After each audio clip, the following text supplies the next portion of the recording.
রাতে একটা সময় ওরা যখন গভীর ঘুমে অচেতন ছিল, তখন সে তাদেরকে গলা কেটে একটার পর একটা গলা কেটে হত্যা। সে জবাই যে করেছে, যে সন্দিগ্ধ আসামি ছিল, সে হচ্ছে আহ, সেই বাসায় যে থাকে নজরুল ইসলাম তার ছোট ভাই, মানে সে গৃহকর্তার ছোট ভাই, মানে সেই যে মহিলা, ভদ্র মহিলা, তার নাম হলো ময়না, তার এক মেয়ে তার নাম রায়সা এবং এক ছেলে তার নাম নীরব।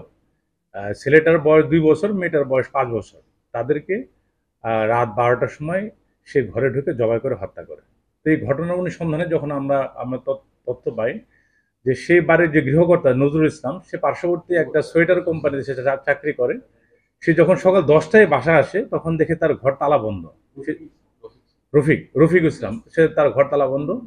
সে যখন নক করে তখন দরজা খুলে না। অবশ্যই সে বিভিন্ন লোকজনের সহায়তায় দরজা ভেঙে যখন ঘরে ঢুকে দেখে যে 3টা মৃতদেহ পড়ে আছে, এবং তার যে ছোট ভাই নজরুল ইসলাম তার পাশের রুমে সে নাই।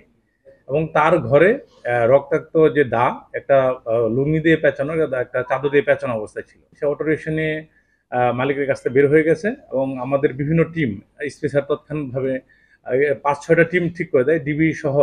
এখানে আমাদের ভালুকা থানা পুলিশের 5-6টা টিম কাজ করে। আমাদের গফরগাঁ সার্কেলের এডিশনাল এসপি পুরো সময় ঘটনার সাথে সে টিমের সাথে ছিল, অফিসার ইনচার্জ ছিলেন। এবং আমরা দিনভর তাকে খুঁজতে থাকি। নেত্রকোনা তার নানা বাড়ি, সেখানে তার আমরা ফোনালাপের তথ্য পাই। সে বিভিন্ন সময় বিভিন্ন জন পথচারীর কাছ থেকে ফোন করছিল যে পুলিশ আসলে কত দূর পর্যন্ত পৌঁছাইছে।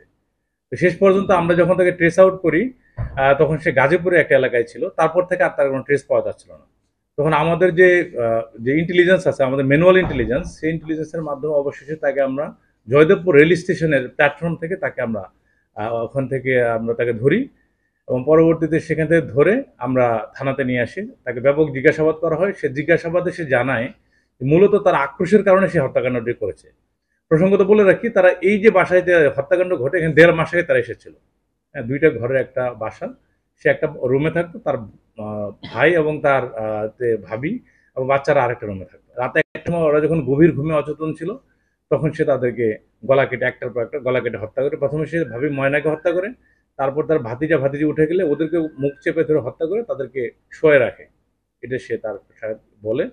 যখন তাকে জিজ্ঞাসাবাদ করা হয় আপনি এটা কেন করেছেন, সে বলছে রাগের কারণে করেছে, এছাড়া অন্য কোনো উদ্দেশ্য ছিল না। তাকে মৃতদেহদের সাথে সে অন্য কোনো খারাপ কাজ করেছে কিনা এই বিষয়ে আমরা জিজ্ঞাসাবাদ করি, কিন্তু অন্য কোনো তথ্য পাওয়া যায়নি। শুধুমাত্র হত্যাকাণ্ডের বিষয়টা আমাদের কাছে প্রমাণিত হয়েছে।